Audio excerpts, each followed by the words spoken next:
Hey, Hans, how are you? It's snowing outdoors, and I just watch snowflakes going up and down and covering every surface with white everywhere. I'm doing great. I got back my right hand, second draw, and already started to gain on my to-draw list.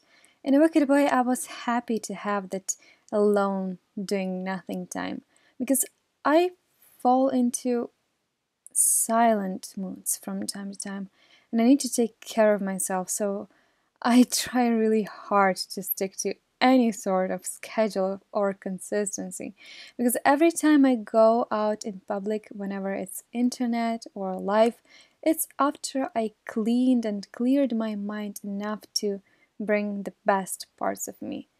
It's good to feel healed and ready to hop back on the road. High five if you do the same. Little positivity of that.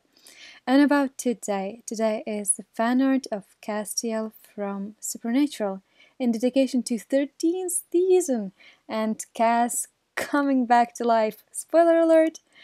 And in every speed paint, I try to share tips and new things that I've learned because I love cozy but informative art videos. And I feel like there's a lot of art knowledge that we don't share because we either think that it's too obvious or we don't want to mislead anyone, which I get. I'm nervous every time I do tutorial because I don't want to harm anyone by accidentally giving false information.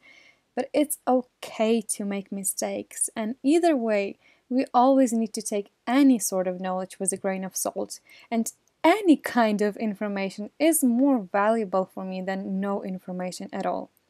So I try to not forget how unobvious all of those things were when I started and how much I still don't know when others seems to ace it effortlessly. So yes, even if you're not into topic of drawing, you can still stick for audio and some tips from me and to find out what I'm currently learning. And so, I finally got out of wrong proportions loop. My problem was that I had drew everyone too short for my taste.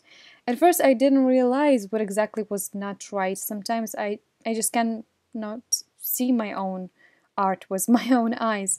Even with taking breaks and looking back fresh, I still cannot objectively look at what I draw. So, for this purpose, my boyfriend, who is one of the few who I always trust to critique me mercilessly, pinpoint to me the issue of the short legs, and I started to improve that. I've been following 7-8 heads proportions tutorial for a while now, but it's easier and makes more sense to me to measure legs by torso.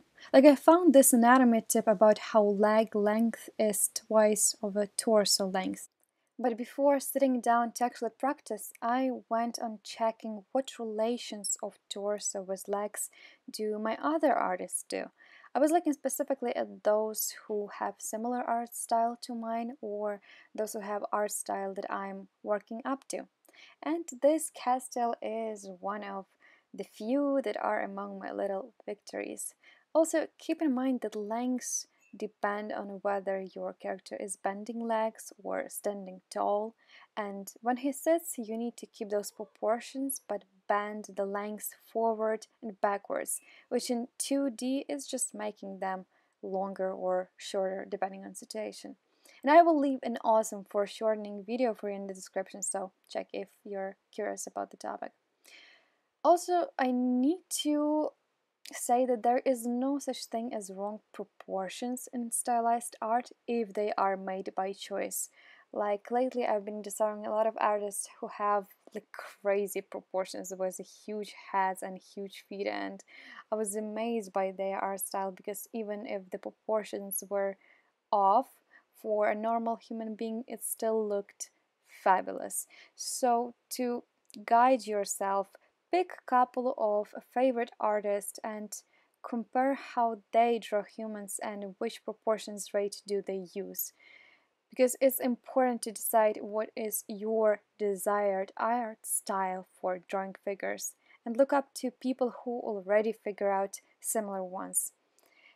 Oh, so that's what I've learned for today. And I want to make these videos into like tutorials in use series, because I think that was dividing that into small videos like this, into speed paints, and explaining each and every little thing on its own will make more sense to me and hopefully for you. So I hope it was helpful and you learned something new. Go catch a snowflake with your tongue, and if you don't have your own snow, I will bring as much as I can into our future videos. Thank you for being here, and carry on.